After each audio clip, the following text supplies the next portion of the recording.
After 40 years of marriage, Claire stood at the kitchen sink, hands submerged in warm, soapy water, scrubbing a plate she had washed 1,000 times before. The soft light of early evening slanted through the window, catching the streaks of grey in her hair. She didn't expect Daniel to speak, and certainly not like that. "I regret marrying you." He didn't even glance her way. Her hand stilled. The plate sank beneath the suds with a quiet clink. She didn't turn, didn't speak. She stood there, letting the words hang in the air, staining everything like smoke. She finished the dishes, dried her hands, turned off the lights, and walked up the stairs without a word, like she hadn't just heard the man she built her life with say he wished he hadn't. She didn't cry that night, didn't rage, didn't scream into the pillow like she might have in her 20s. She lay there, awake, eyes on the ceiling, listening to Daniel breathe beside her steady, oblivious, the rhythm of someone who had already moved on in his heart, long before his mouth gave it away. In the morning, Daniel left for work without mention of the night before, like it never happened. Claire didn't say goodbye. She waited until the sound of the car faded from the driveway, and then she began to pack. Not everything, just what was hers, just what wouldn't be missed. A few clothes, a notebook she hadn't written in since the kids were young, a small box of photographs, only the ones where she was smiling because she meant it, the necklace her mother gave her on her wedding day, and a single paperback novel she'd never finished, pages stiff from age and fingerprints. She left a note on the kitchen counter. It said, simply, "Please don't look for me. I need space." Then she called Emily. Her sister's voice on the other end was calm, not surprised. "You can stay as long as you need," Emily said. Nothing more. Claire drove herself. She passed the bakery Daniel used to stop at every Friday, the park where Sophie had her 5th birthday, the school where Lucas won his first spelling bee. She passed her life, all of it. When she pulled into Emily's driveway, the sun had begun to set. Emily opened the door before Claire even reached the step. She didn't speak, just opened her arms. Claire let herself be held. That night, the house was quiet, except for the hum of the refrigerator and the clinking of teaspoons against porcelain mugs. Emily made tea, like always, Earl Grey for herself, chamomile for Claire. They sat at the table, the steam rising between them. Claire didn't say anything for a long while. Then, softly, "He said he regrets marrying me." Emily didn't react, not with shock, not with anger, just silence. And then, "Do you believe him?" Claire looked down at her hands, fingers wrapped tightly around the mug. "I think he does." "Do you still love him?" Claire didn't answer right away. When she did, her voice was smaller than she meant it to be. "I don't know." Later, in the guest bedroom that smelled faintly of lavender and old books, Claire opened the notebook she had taken with her. The first page was blank, yellowed slightly at the edges. She touched the spine, then picked up a pen. She didn't plan the words. They came anyway. "He said he regrets marrying me. I regret letting myself forget who I was before I became his wife." Charge. She stared at that line for a while, and then she turned the page. She wrote about how Daniel used to leave her notes in the car windshield before long shifts, about how she missed herself when she caught her reflection brushing her teeth, about how she hadn't danced in her kitchen in nearly 20 years, about the way silence in marriage can be louder than any argument. She wrote until her hand cramped, until the words on the page felt more like air in her lungs than ink. When she finally slept, it was deep and dreamless. Not because she was at peace, but because for the first time in decades, she wasn't pretending. Claire began writing every morning, before the house stirred, before Emily came in with coffee and cautious eyes. She filled the pages slowly at first, descriptions of the sky, the way light filtered through the sheer curtains, the feeling of waking up in a bed that didn't know her. But as the days passed, her words deepened. She wrote about the year she and Daniel had almost lost Sophie to pneumonia, The way they sat in that hospital room, their fingers laced together like a lifeline. She wrote about Lucas's terrible twos and the way Daniel used to carry him on his shoulders through the grocery store to keep him from screaming. She wrote about their first apartment, where roaches crept along the baseboards and the floor creaked whenever anyone moved. But somehow, they had made it a home, and she wrote about how, slowly, over the years, Daniel stopped seeing her, not in a dramatic way, not with anger or distance, but in that quiet erosion that comes from comfort, from routine, from assuming the person next to you will always be there, no matter how invisible they become. Claire had once believed that was love. Now she wasn't so sure. She didn't call her children, didn't tell them where she was. Not yet. Sophie had always been close to her father. Lucas, too, in his own quiet way. Claire wasn't ready to hear their voices edge with judgment, or worse, disappointment. She wasn't sure if she could take it.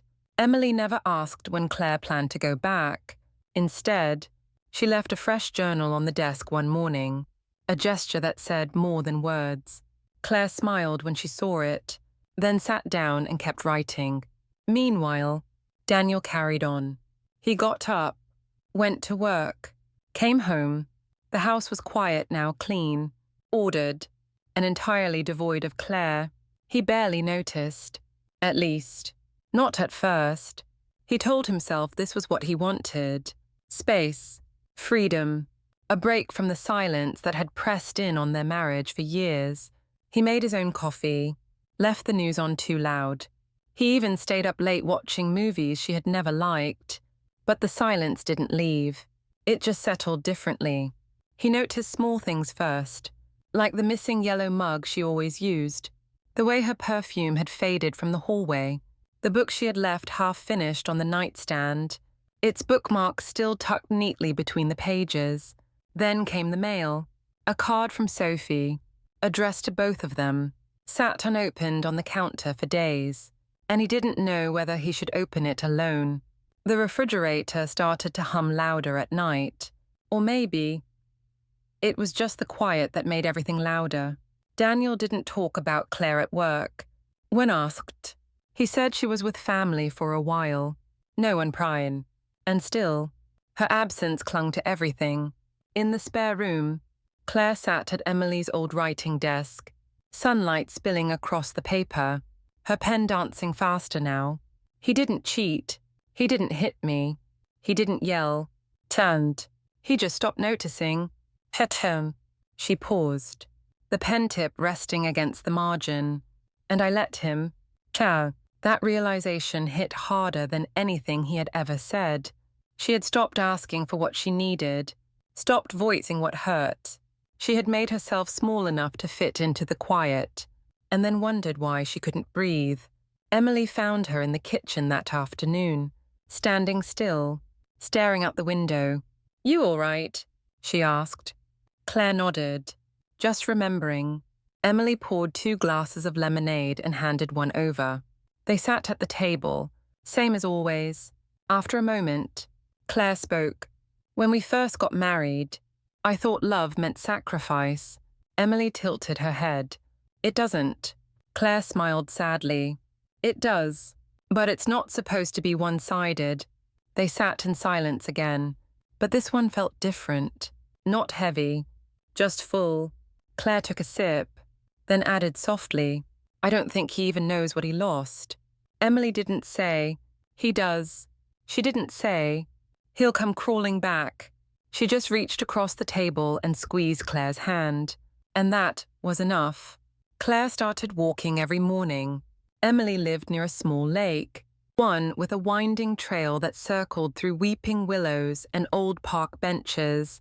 It wasn't crowded, just the occasional jogger, a man walking his dog, or an elderly couple moving in sync like 2 parts of one long breath.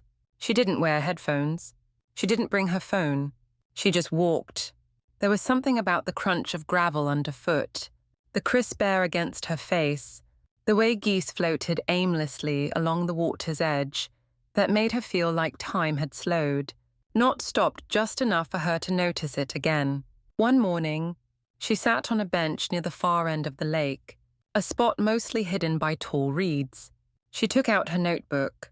Today, the wind smelled like October, the kind of cold that makes your fingertips sting. I forgot how much I loved this month. He never liked autumn, said it made him feel old. Captain. She closed the book and leaned back, letting the sun rest on her face. For the first time in years, she wasn't thinking about what to make for dinner, or whether Daniel had clean socks, or if Lucas remembered to pay his insurance. She was just here. Later that week, Emily suggested they repaint the spare bedroom. Claire agreed, and for 2 afternoons, the sisters stood barefoot on tarps, rolling warm grey paint over faded yellow. They listened to Motown, danced badly between coats, and argued over whether Emily's dog should be allowed on the new bedding. Claire laughed more in those 2 days than she had in months, and afterward, when she looked at the finished walls, something in her softened. I think I'd forgotten what joy felt like, she admitted. Emily gave her a look. You never forgot. You just put it down for a while. That night, Claire stood in front of the mirror longer than usual, not to critique the softening of her jawline or the new lines around her eyes. She was just looking, trying to see the woman underneath all the years. She turned sideways, lifted her hair, tilted her head. For once, she didn't flinch at her reflection. At Daniel's house, the dishwasher broke. He stared at it for a long while, not moving. Claire had always known how to reset the thing.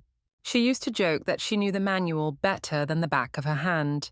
He sat at the table, the quiet stretching long. Her absence wasn't sharp. It wasn't dramatic. It was everywhere. It was in the mismatched towels, the untouched salad dressing, the way the bed stayed perfectly made. He opened the cabinet, saw the jar of strawberry jam she always bought and he never touched, and felt something in his chest sink. He hadn't tried to call her, not because he didn't miss her, but because he didn't know what to say. Meanwhile, Claire's world was expanding. She visited a local art supply store, bought a beginner's watercolor kit. Her first painting was awful. The lake looked like a spilled glass of milk and the trees leaned like they were drunk. But she didn't care.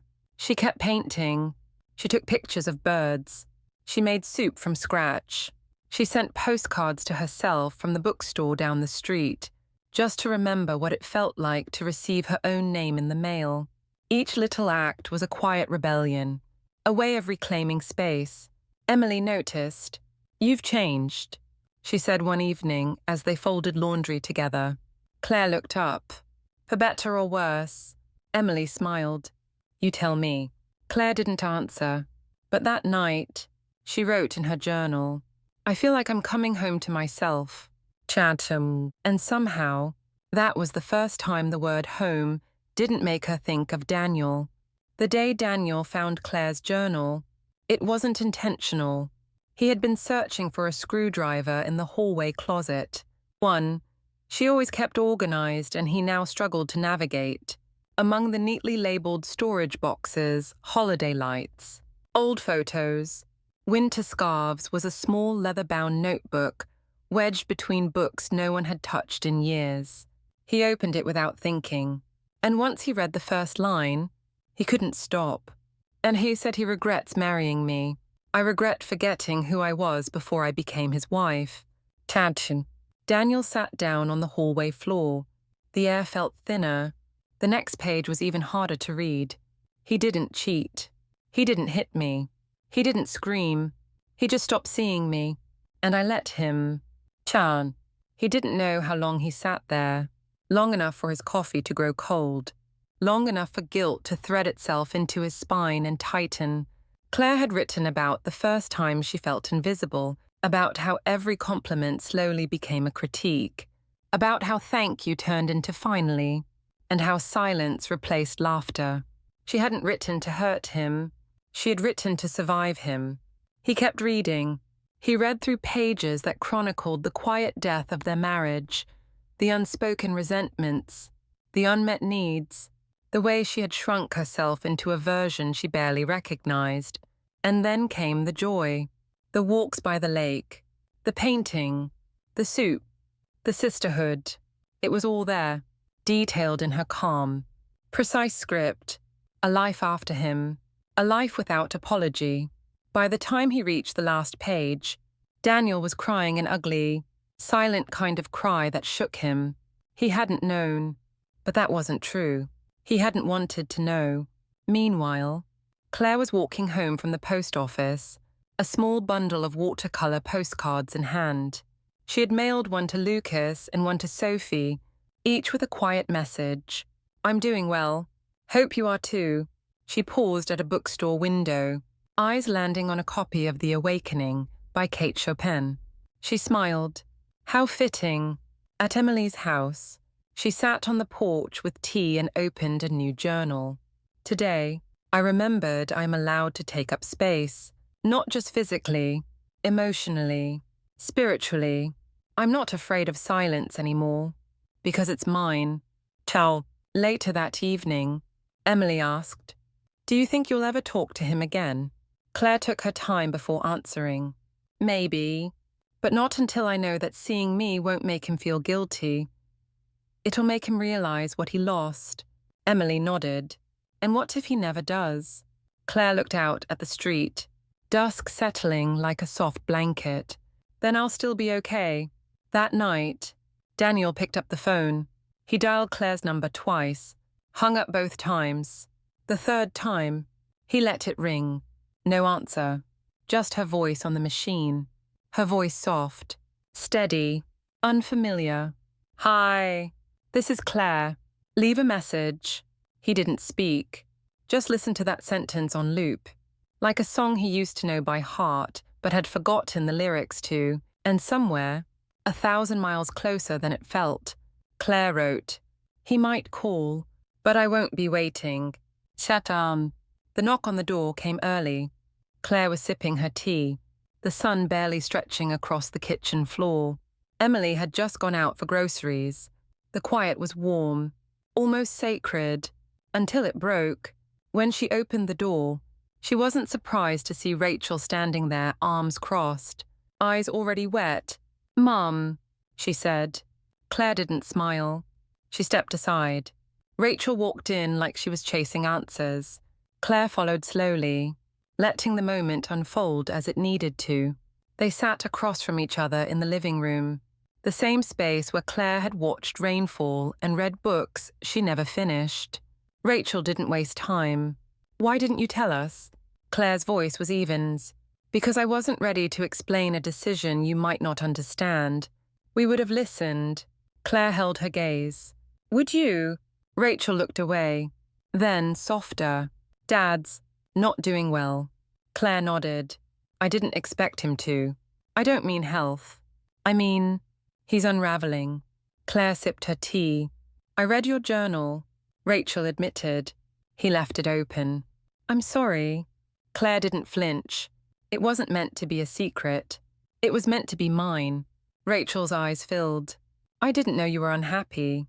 Claire smiled, not cruelly, not sadly, just honestly. "You weren't supposed to. That's the problem, isn't it?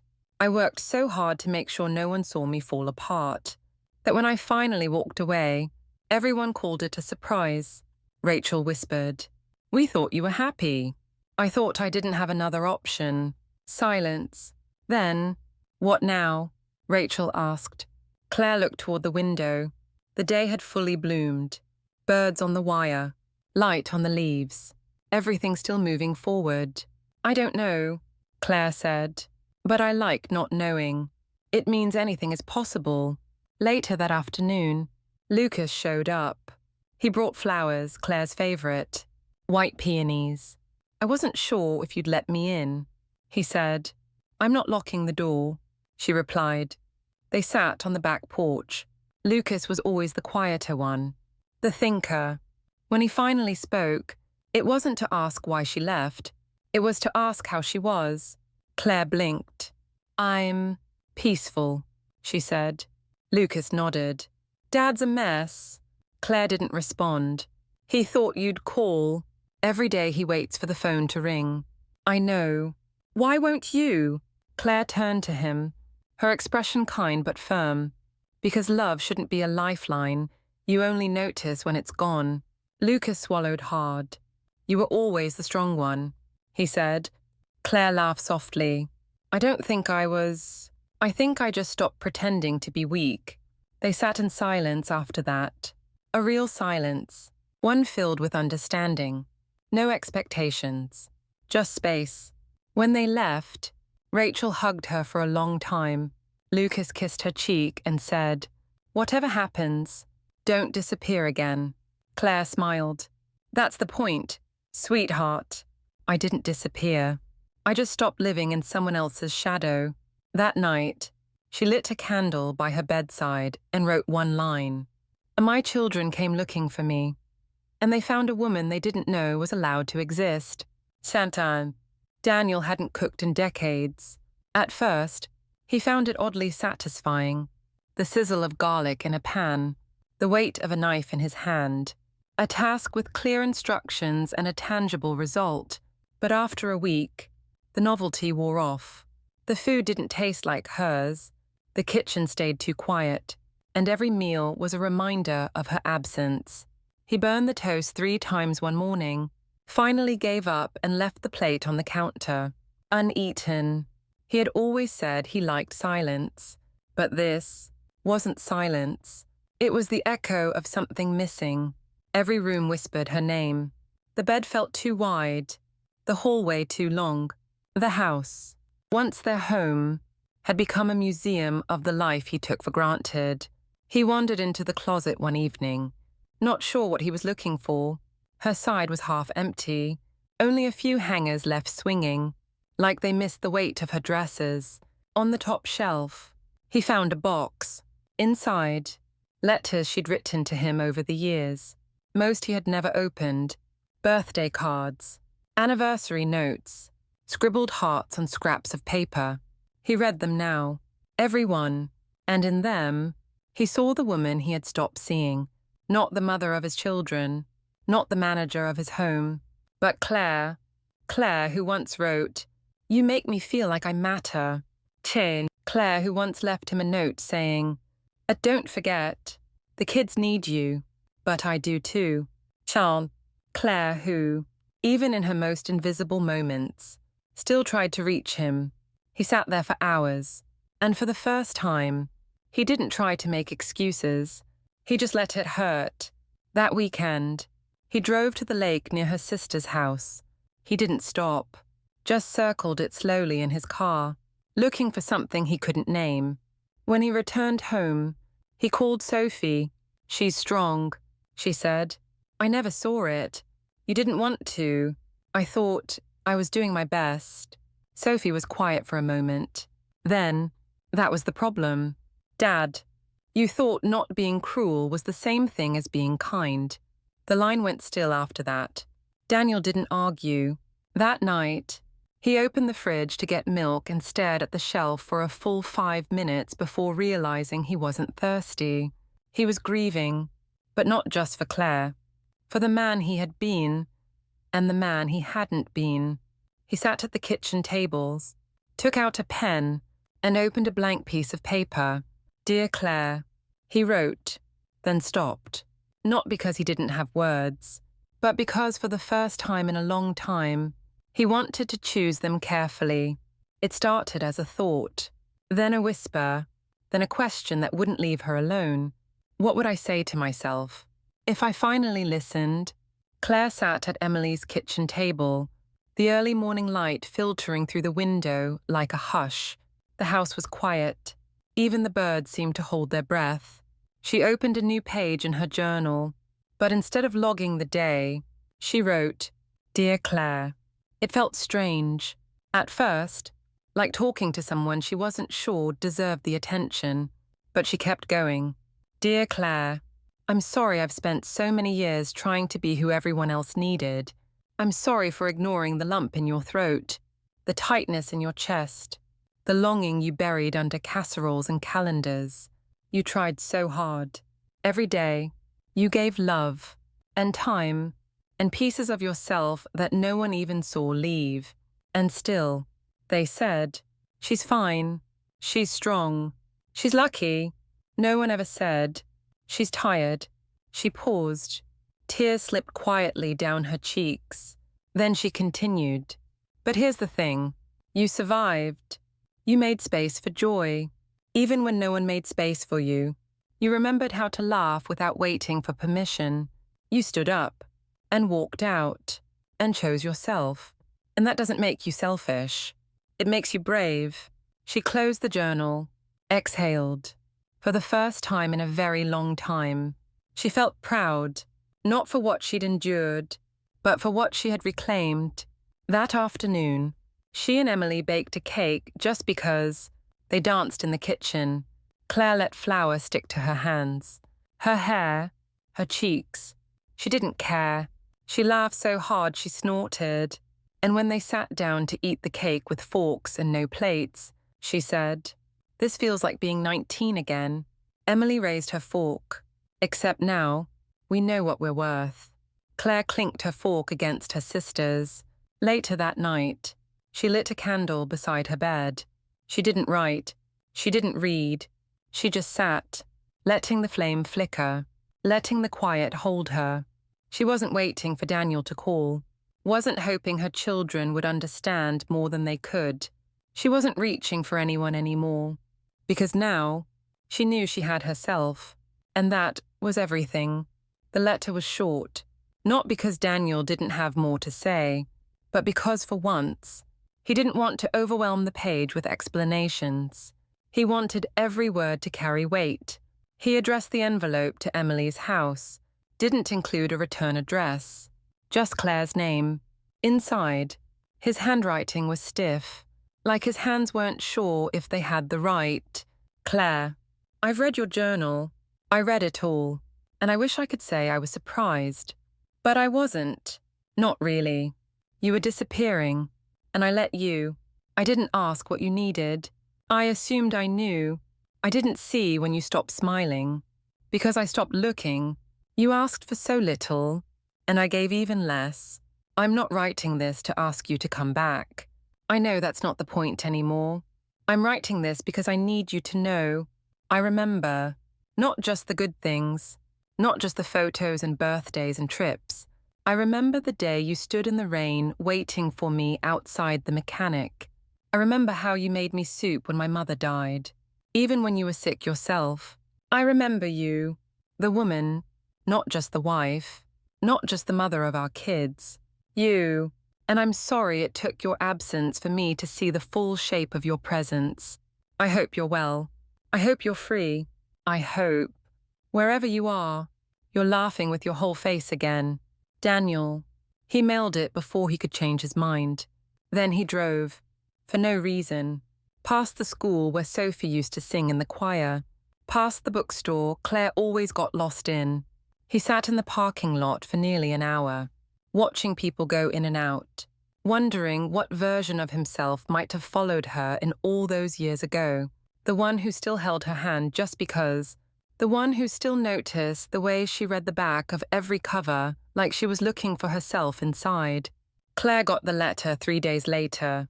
Emily handed it to her over breakfast. She recognized the handwriting immediately. She didn't open it at first. She let it sit on the table while she finished her toast. Emily didn't ask.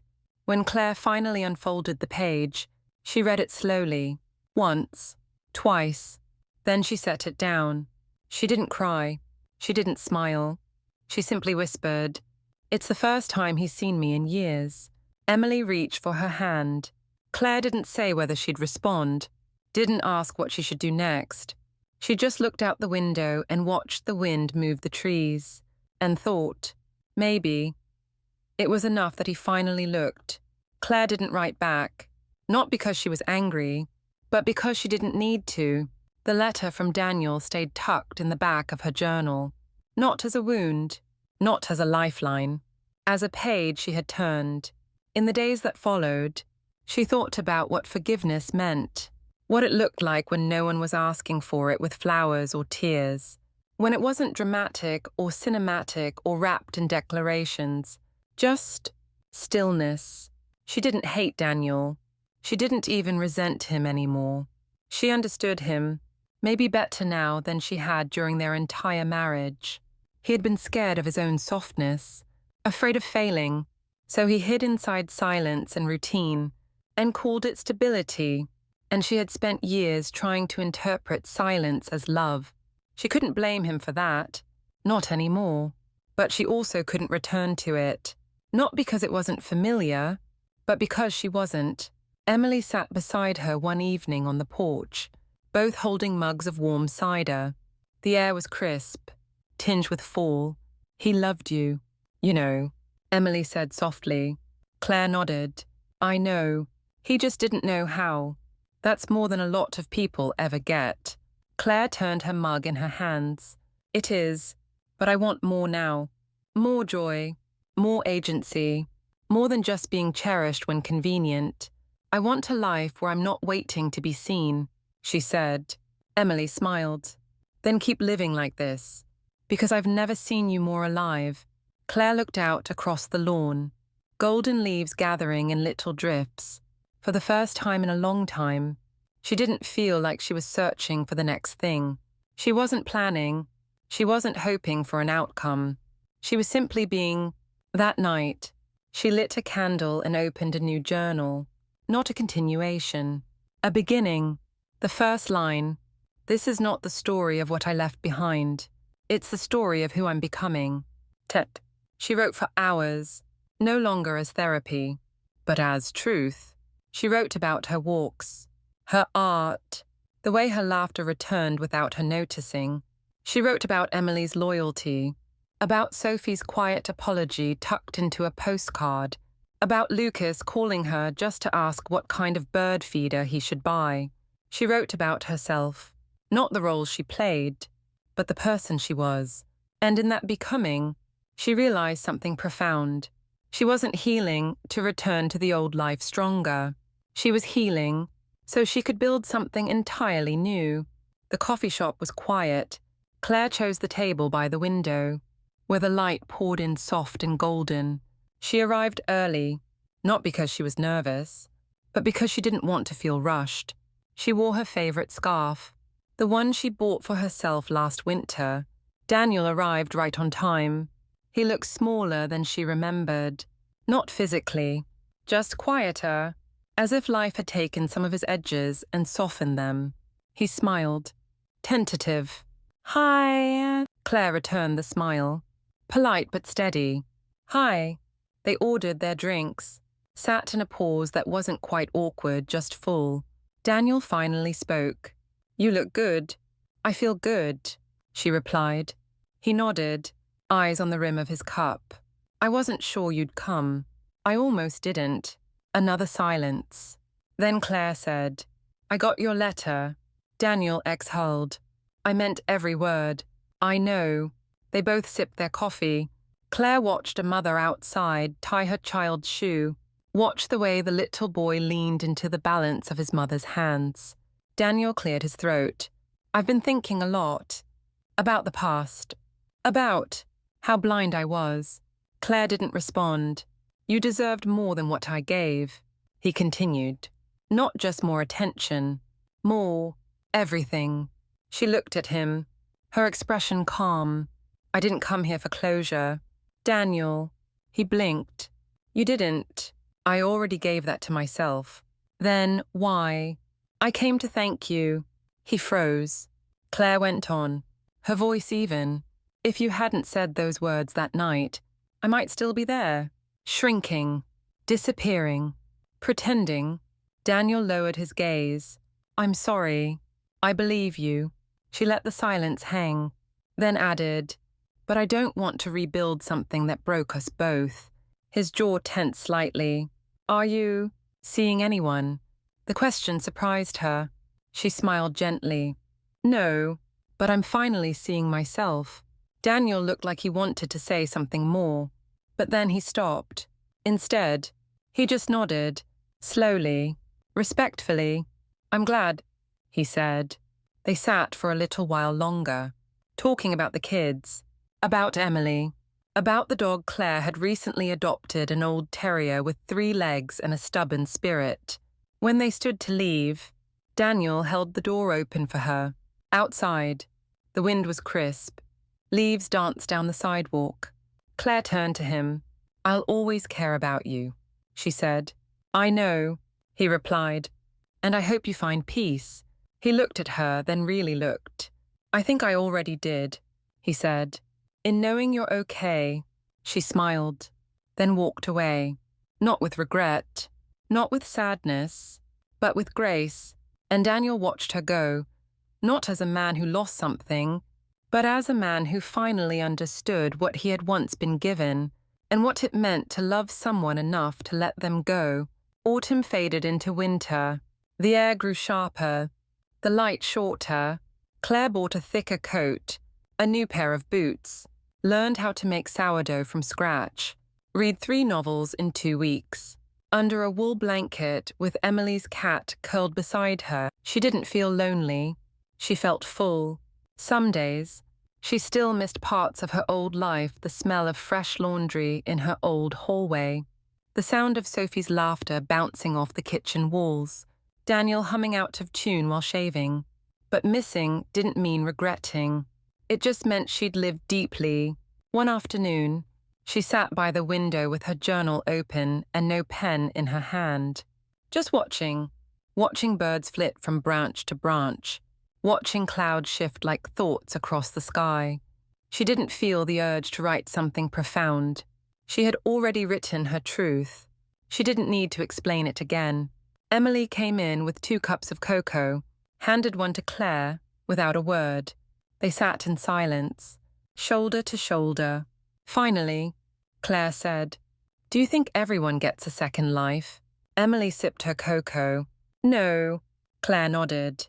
"I don't think they get handed one," she continued. "But I think some of us build it. One boundary at a time. One no at a time. One quiet cup of cocoa at a time." Emily smiled. "Then you've built something beautiful." Claire looked around. At the bookshelf, at the plant she'd kept alive longer than expected, at the framed photo of her, alone, in the garden, beaming, not smiling for someone else, just smiling. "I think I have," she said. That night, she went for a walk under the stars. No phone, no destination, just her breath in the cold and the rhythm of her boots on pavement. She passed a couple holding hands, a boy walking a dog. She passed memories, tucked inside places, but she didn't stop. She kept walking, and with every step, she reminded herself, she wasn't going back. She wasn't rebuilding. She wasn't waiting. She was living, truly, finally, quietly, but fully, and that, in the end, was enough.